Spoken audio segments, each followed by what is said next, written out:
Welcome to Just Do It, a Dewey Brothers podcast. I'm Alex. And I'm Eric. How's it going, Eric? How have you been, man? I'm doing pretty well, Long time no see. Well, I mean, we still can't see each other. We just have voice channels. I just picture you in my head, you're somewhere on the screen. I'd believe it. Believe it or not, we've gotten a lot of comments from our family saying that we have a voice for radio. Yeah, I mean, I think those are good comments. I take them in stride. Obviously, what they're trying to tell you, Eric, is you're just so beautiful that if you were on TV, it just wouldn't work out. People get distracted. They couldn't hear your messages. You're right. But on radio, with our nice voices, all of our unsolicited advice goes heated and everyone loves it. It's been almost a month now since everyone's been locked down. Can't go out. Why would we talk about that when we can talk about important stuff like our parents cooking? I mean, presumably they've been doing really well, right? My cooking's been top notch. Mom and Dad have been cooking some prime meals. I think it's because they listened to our podcast and started feeling bad because I was saying so much bad stuff about Mom's cooking. All right. I made curry and it was da bomb. Ooh, that sounds good. Yeah, it was super good. I'm out of curry now. My shopping list keeps getting longer. I really need to go again. It's a tough situation. Hear me out. Okay. It's 35 degrees. It's time for some ice cream. I mean, as long as the sun's out. No, the sun doesn't even have to be out. It could be raining, and if it's above freezing, the only thing I want in my hand on a nice above freezing day is a nice maple creamy with a few jimmies on there, if you know what I'm talking about. Oh, yeah. A maple creamy with jimmies is da bomb at any point when the weather is above freezing. The sun helps, but is not necessary. No, it's officially spring. It's the season of the creamy. Well, I think we've talked enough about our personal lives. No one wants to hear that. No one wants to hear about us? I mean, I don't want to hear about you more than I already have. Yeah. You know me. All my male problems. Single male problems. That's me. Alex DeWitt, the epitome of the single male problem. Not like hot female lawyer.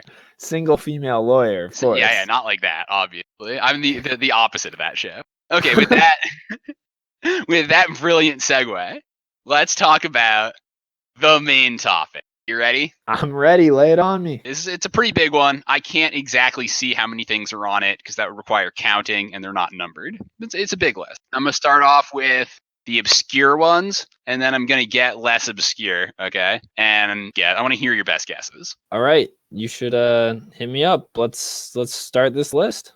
Citadel, Halon, Zimbra. What are you thinking? Is this in a sci-fi or fantasy world setting? You could say that. Okay, so this isn't like a made-up list of geography or something. No, this is not like a made-up Star Wars planet names or something. Okay. Because that's where I first was thinking. You got the Citadel and Zimbra, of course. If I added Haraka, would that only make it worse? Haraka? Yeah. I'm going to say these are chants in some sort of tribal practice.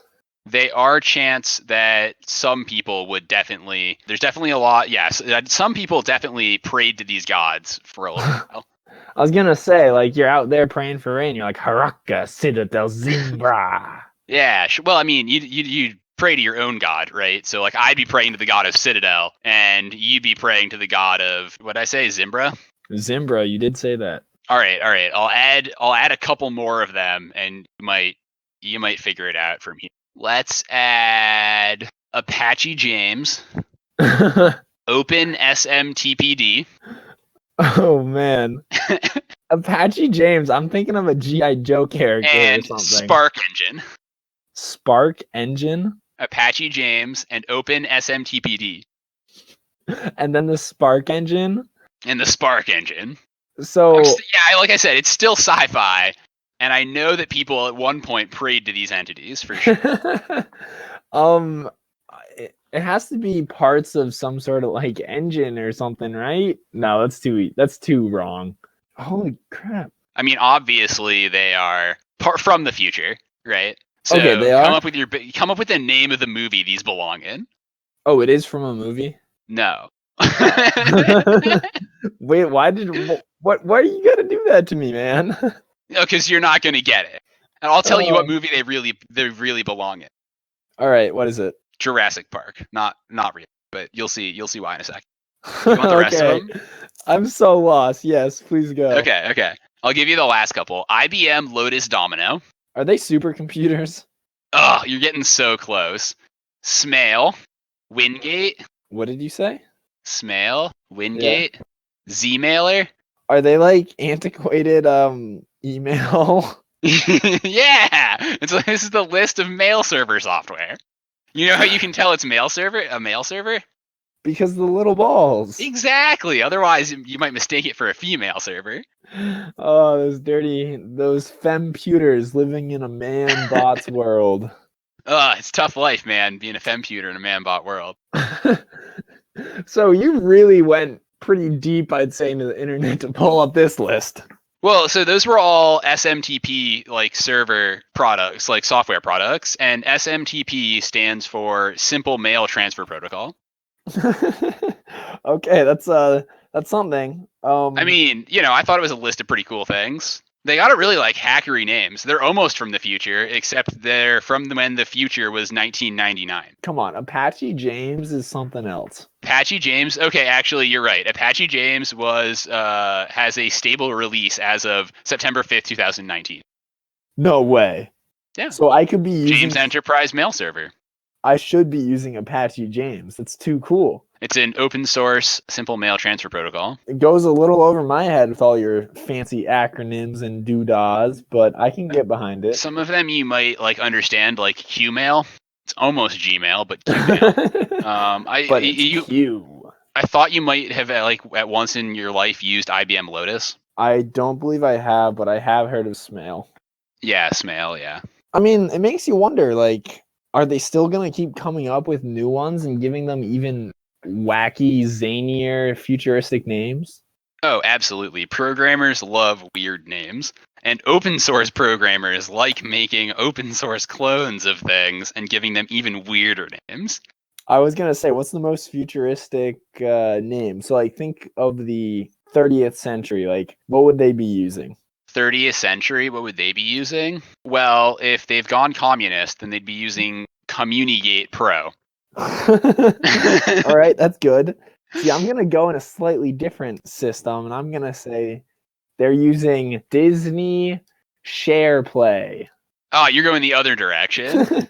You're thinking communist. I'm saying Disney takes over, and they're just going to own everything. Yeah, it would be Disney Mail. Okay, that's fair. The other option is, I think this one's just simple, right at the top, Agorum Core. Agorum Core. Be like, oh yeah, hopping onto the Agorum Core, send one of those e-messages to my grandmother. She's so antiquated that way. Exactly. She doesn't even have the latest eye implants. Or the cool hologram projection. Oh my god, I can't, dude. Can you wait to be like hanging out on your front porch as like an old dude? We sitting on the hollow porch, drinking our craft kombuchas, and they'll be like, "Oh, Grandpa, you got to stop drinking that kombucha. It's no good for you." And I'll be like, "Back in my day, all the good influencers had these." All the influencers fermented all the stuff. This hunk of bacteria is called the pellicle. It's good for you. You gotta eat up if you're gonna get strong, boy. I drink a cup of vinegar every day to keep my skin taut and silky smooth. Yeehaw! And then I go down to the tractor shop and I work my booty off. Just like the immortal Gwyneth Paltrow. My body is 90% goop. All right, whatever. I think that's enough of talking about whatever nonsense we're talking about. You mean it's time to move on from the main topic of the day? And I think it's time to get up into the projects with some young rapper projects. Oh, we're heading down to the young rappers projects. Where all the cool kids hang out because they like to learn English while, repping some street cred. All right. I think we have 2 Izzy Michael poems. I believe that we do. Izzy Mitchell, sorry. I believe last week in the comments it looked like A Sizzle won, so I think E-Dog's coming back with a vengeance. Does that mean Azizzle got to drop his beat first? I think let's see it. Let's make it happen. Okay, All right. Sizzle, drop the beat for me. Drop the beat for you? Oh, yeah. All right, boys. This is Don't Say I Didn't Warn Ya. If you don't mind my danger or unpredictable anger when you meet this stranger that's inside of me, tangled nest of little lies, upset stomach butterflies. I'm scared that when you realize you will walk away. Don't say I didn't warn you. You don't know what you cannot see. There's a wildfire inside of me, burning down everything in reach and destroying everyone I meet. Don't come any closer. Whatever you do, I'll spread a wildfire into you too. You gotta trust me. I'm telling the truth. Don't come any closer. Whatever you do, don't play with matches if you don't want to get burned, son. Oh, that was so good. The mental imagery of just a bonfire deep down inside. The wildfire's inside of me and it's coming out. Just whatever you say. I mean, it sounds don't fierce. Play with matches if you don't want to And get burned. also, like, you got some real struggles you got to work through, man. Oh yeah, this ghostwriter, even though we're giving him credit, Izzy Mitchell, they've seen some stuff. He's got some torment deep inside. Got another super deep poem named "And So I Built a Ship." All right, I'll drop it on that one. I've grown tired of happy endings, too big for dress up and pretending. The masks that we live behind become our faces, but the illusions can't fill empty spaces. I went out to my treehouse, pulled off all the rope, took off all its hinges, and walked away with hope. Dragged around some logs, trail of dirt behind me as I shrank into the fog and pretended our river was the sea. And so I built a ship that no one would wreck, no matter how loud became the voices inside my head. I set sail without a friend, leaving everything behind me as the boat I built took me past, all the people I would never see again.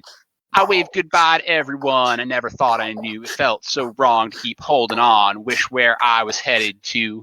I never learned how to swim. I always trusted the boat I was sailing in until one day it sprung a leak.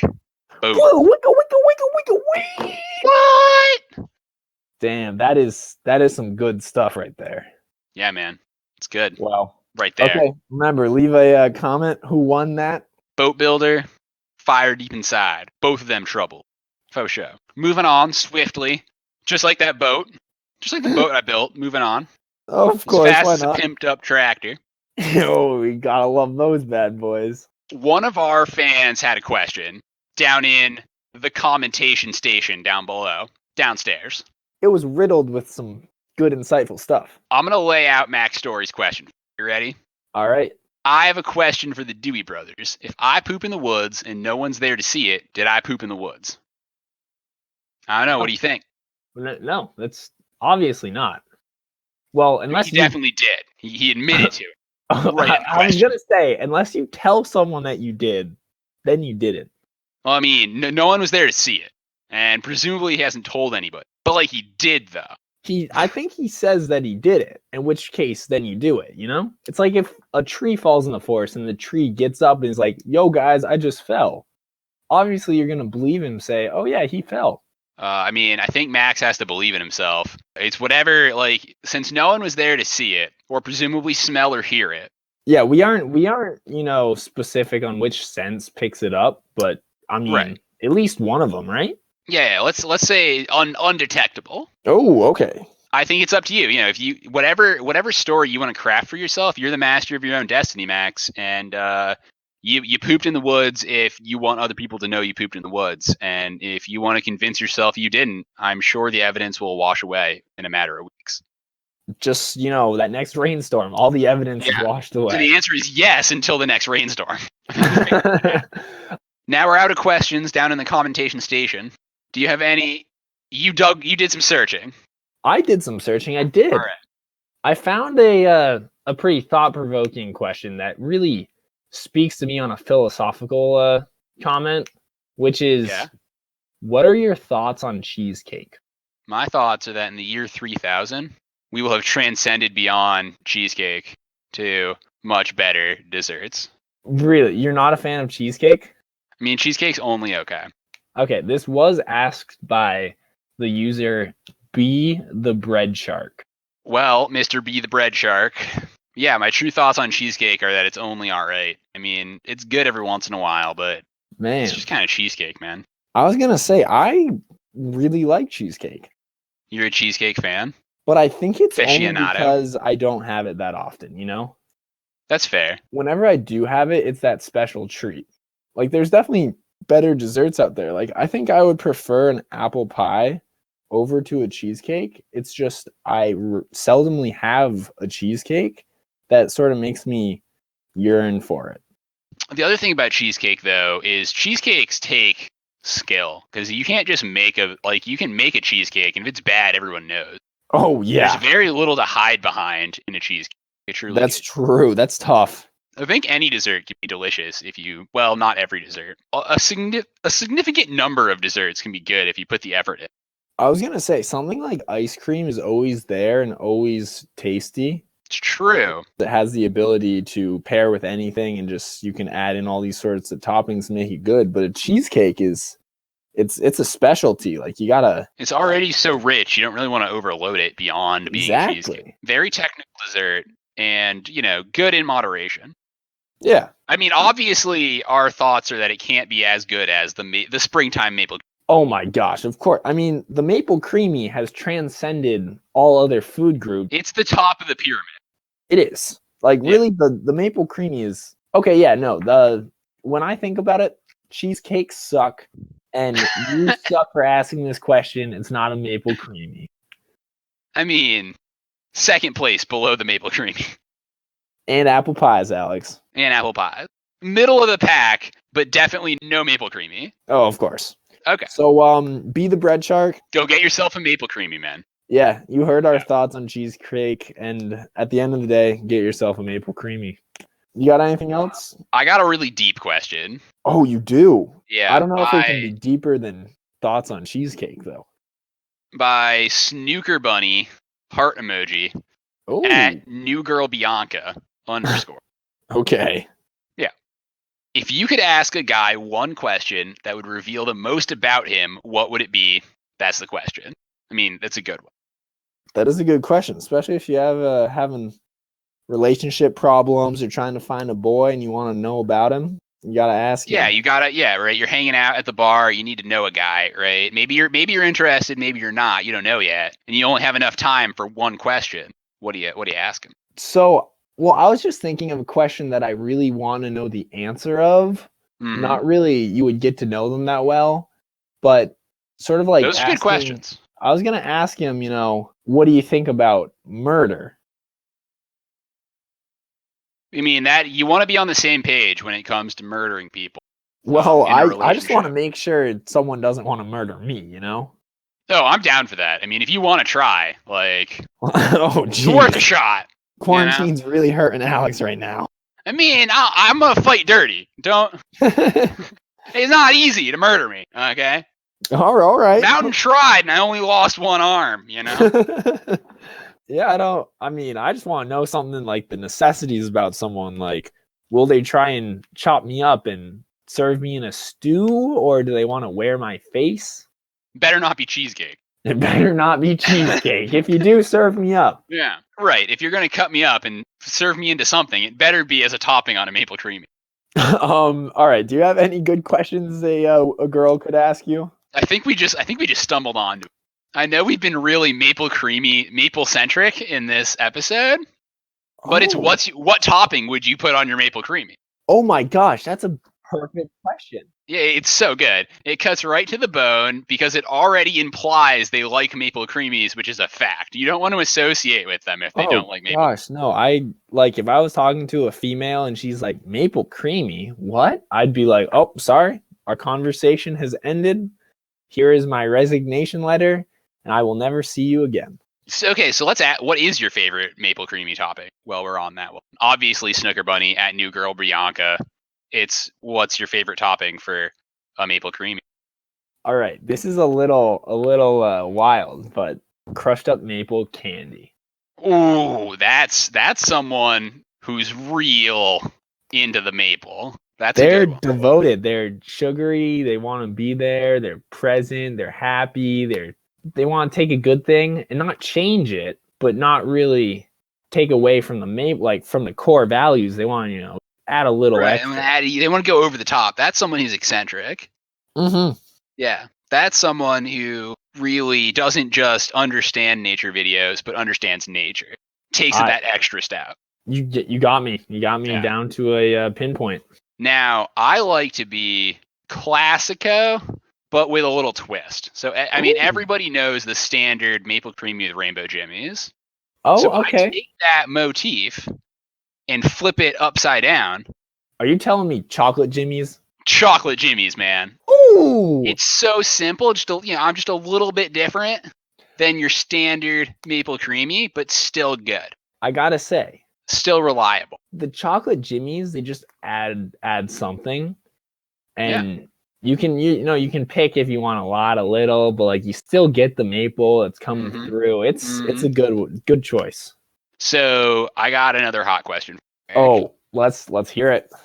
Rebster Quarantino at Rebster W asks, can I put engine oil on our rusty old bike chains? Facepalm emoji. Have no WD-40. Oh, that's his first mistake. First mistake is he doesn't have WD. I mean, it's a her, but I don't see why that's a problem. Well, that's her problem. She ain't got no WD-40. I mean, you should always have some WD-40, but let's give her the benefit of the doubt. Let's assume she was WD-40ing something else. She ran out, and she couldn't go get any more. Oh, okay. Yeah, we live in some weird times. She was unsticking her mail server by just spraying WD-40 right into the computer. Gotta clean up all the crime in that thing. That's right. That Pentium 2, needs to get cleaned out. She ran out of WD-40, and now she wants to know if she can use engine oil. What's your opinion, Master Tractor Smith, Eric DeWitt? Well, I gotta say, engine oil is a hot commodity. All right, I wouldn't personally use that as my go-to bike chain. Do you know what I would use, Alex? What would you use in a pinch? Bacon grease. Bacon grease. You're recommending bacon grease because we got a really food-centric episode today. I was more going on the idea that you buy our bacon testers. All right, buyourBaconTesters.org. They come with a calibrated sample of bacon grease. Exactly. Calibrating sample, and you can use that on the bike chain. Viscosity, the smoke point, all the perfect things you need. And of course, with that, you come with a tester based on the bacon grease that will see the sort of lubrication factor specifically for bike chains. It's got everything. All right. I mean, yeah, that sounds reasonable. If you have engine oil on hand, I mean, you can. Just don't get too carried away. Rebster Quarantino. And if you have one of our bacon testers, because obviously in these trying times, you need to know if your bacon's real bacon. Mm-hmm. That's for sure. Just take that little canister of calibrating bacon grease that comes with the package. Of course. Because you got to calibrate your bacon tester to make sure that it's actually correctly set up to get all the bacon. And you can just take a little bit of that, smear it right on the bike chain. Don't get too crazy. And you're living the good life. But yeah, engine oil works, but not the number one. I mean, it'll get the job done. It's just you can use it for better stuff. Absolutely. You got any good questions, Eric? You got any left, or going to have to transition into sports? I am dry out of questions. Okay, I got one more then. By Paul Cleaton at Cleaton Paul. Okay. Has anyone converted a center out load bin to outload to the front of the bin? The auger flight and barrel is due for replacement. Looking for alternative ideas. Oh my goodness, you silly Paul, right? That's his name. Yeah, his name's Paul. Paul Cleaton. Oh, my man. Paul, you silly goose. Of course you can. I mean, sometimes you gotta change up the auger style. And yes, you can get the output to the input to the output to the input. And do you know who does that, Alex? Who does that, Eric? Pimp My Tractor. Whoa. We will have that thing going every which way, any which way, no matter what. No matter what? No matter what. Oh, no. First, we're going to chrome the rims, get them babies shining pretty. And then we're going to look at that dirty auger and say, yeah, that auger ain't doing it anymore. But we can get something better. We're going to just we're going to weld on a nice big new auger. And it's going to be prime and pretty. But if you don't want the auger, that's okay. That's okay, too. Well, I figure we can weld in a new Archimedes 9000 power auger onto that bad baby. Move enough grain uphill and into a side-loaded bucket that you're going to need multiple trucks per second filled up, because that's the capacity. The only complaints I have heard about the Archimedes 9000 is that this Archimedes thing has turned my life completely around. Now I'm living in a big fancy mansion I don't even need. The only complaint I've ever heard is that I've been able to move so much loose grain product up about 10 to 15 feet into the air that I don't have any loose grain product down on the field. It's all above the field, 10 feet in the air. Now that's a problem. Pop all my silage bins. No good. It doesn't come back down, just get blown back up again. It's insane. Absolutely insanity. Absolutely insane. You know what, Paul? Just bring that bad boy down and pin my tractor. You know we'll hook you up good. Oh, baby, that thing's gonna be looking spickish, baddish, spiny. All right, Paul. You know what to do. Bring her down to pimp my tractor. My bro Eric, lead mechanic, head tractor scientist, will get her turned around for you. Of course. All right, Alex. Was that your last question that you found? That's my last question. Yeah, the internet is completely tapped out. No more questions. We answered every single question. Every single one. We answered every single one. There are no more. Not that I can think of. Until next week. Well, next week there'll be. Remember, please leave your comments down below. We had fun helping out Mac's story there, so hopefully we can help you out too. Put them down in the commentarium directly. Después del video. That's the words. All right, Alex. So I believe we're moving on to news and sports and news and fake sports. Do you have any news from sports? About that. So I was walking down the street, and a little birdie was chirping. Birdie whispered in my ear. Well, he chirped in my ear. He's like, "There is no sports. We're all locked down. Someone help me. Also, I really like birdseed. Nom, nom, nom, nom, nom, nom, nom." So I don't have much news in sports. Well, I was thinking maybe this week we could make up a sport then. It's been bouncing around inside my head. It's been driving me crazy. Wait. Are we talking about Wick Feet Ball? We're not talking about Wick Feet Ball. We're talking about a sporting event. Oh, a whole event. Magnificent winter marathon of downhill ski. Wait a minute. I think I know where you're going with this one. What are you thinking I'm thinking? Are you talking about the super downhill? I'm talking about the quad. The quad, baby. The quad. The quad is a mythical and legendary spectacle that will happen every, 5 years just to get weird? I'm thinking 3.5. Why not? We'll have to put it down in the southern hemisphere or something. But it hops around the southern hemisphere and the northern hemisphere. It bounces around based on a 3.5-year schedule. Because the Olympics suit us. We were going to do 4 to go with the name, but the Olympics got there before us. And the World Cup, and we couldn't ride them enough, so... When you think about it, the 3.5 sort of rounds up to 4, so it's good enough. It almost does. So, do you want to tell the listeners what the 4 parts of the quad are? Sure. So the 4 parts of the quad, it goes like this. First, racers rocket down an FIS legal downhill course. Okay? We go and find a mountain with a downhill course, maybe I don't know, Birds of Prey or something, whatever, just throwing it out there. Oh, it's got to be something amazing, though. Oh, yeah. FIS, previously injected with ice, death-defying downhill. They get to the bottom of the downhill, their legs are shaking, they've been on edge, right? They're racing for tenths of a second down this thing. Mm-hmm. It is a free-for-all.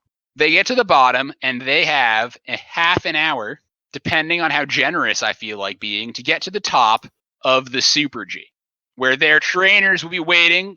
Do you say, let's be safe here. We'll start out by not making them use the same ski for all of the races. Yeah, we have to see how a few trials go.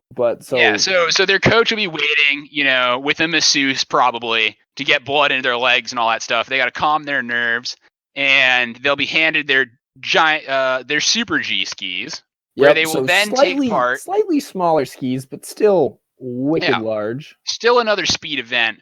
They will get put into the Super G, which is also running on the same mountain, parallel to the downhill. So they have to take a lift back up, get to the Super G, do the Super G, in which case they'll have a half an hour to go find more support staff, their coach, at the top for their start time in the giant slalom. Now, at this point, their legs are burning, and they have to technically ski in and out of, another like 50 gates or something horrible. More than that, but yeah. Yeah. I mean, this is truly a feat of full quality giant slalom. Yeah. This is like, at this point, the racers probably are going numb. They're starting to pass out. This is only the most insane endurance athletes who will be able to handle this. And I mean, when you think about it, a typical ski race, first off, in downhill, they only get one run. They only do one run. It's only Super G, one run.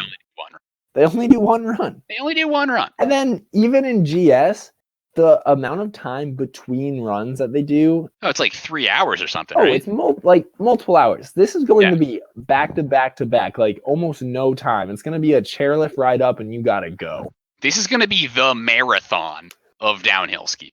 And then, to top it all off, the most technical and challenging yet, the slalom. They're going to have to hit flush after drop away, after fade away gate, after flush, and just pray to God there's enough left in their legs to make it around the gates. And when we say we're going to set a crazy slalom, we're talking about a flush into a hairpin offset, fall away, hairpin roundabout, under. We're coming and I'm thinking the finish flush, Eric. How many gates in the finish flush? 7? 10? Yeah, it's 7. It's gonna be a monster. It's gonna be a monster flush.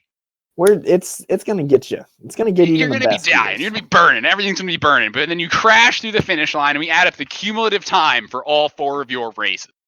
And it is how insane, how technically good, how grueling you are to pull off the quad. So we're hoping that the quad gets enough press and enough attention that Red Bull comes in. Well, Red Bull might just sponsor us right away, but I'm talking. Yeah, I mean, it's a radical idea, I know. And then I'm gonna say college kids come in and revolutionize it by making you have to drink like a nice beer in between each of them. Oh, well, I mean, I've been thinking about this for a while, okay? Obviously, we can't just, in order to get the Red Bull sponsorship, we're going to need another race going on at the mountain at the same time. I know what you're thinking. What sort of mountains can hold 5 races? Well, this one's a little bit different. Oh, I think I know. Are we talking about an Eastern downhill? No. We're talking about the Citizens quad race, okay? The Citizens race at the quad. You're going to need, there's going to be maybe 4 gates, okay? Yeah. A jump. A pond skim. That's the whole race. Followed by a pond skim, and then you got to make it into the finish line. You're scored on technique, style, costumes, and in order to participate, there will be no polls, but all participants must have a canned beverage in both hands. Now, we're thinking Red Bull, but if you want something else, I mean, we're open to suggestions. We're open to suggestions. That's how I think we get the Red Bull sponsorship in. And that's that good. goes on while, we try to murder professionals downhill. Yeah. I mean, hey, I got to get onto the circuit somehow. A grueling race that I think is almost borderline dangerous. The real question is, does enough power fencing exist? For that thing? Yeah, probably. I mean, we're going to need, rows. 2 mile downhill. Rows. And we're probably going to need, 5-6 miles of fencing. And who knows if places in the southern hemisphere, can accommodate for that, but whatever. We'll figure it out. Make snow or something. The show will go on, is what we're trying to say, every 3.5 years. And obviously, Eric, I'm no artist, but do you know what the prize could be? Well, I'm pretty sure the prize is a beautifully handcrafted statue of some kind. A statue of some kind. Maybe it could be some sort of art installation.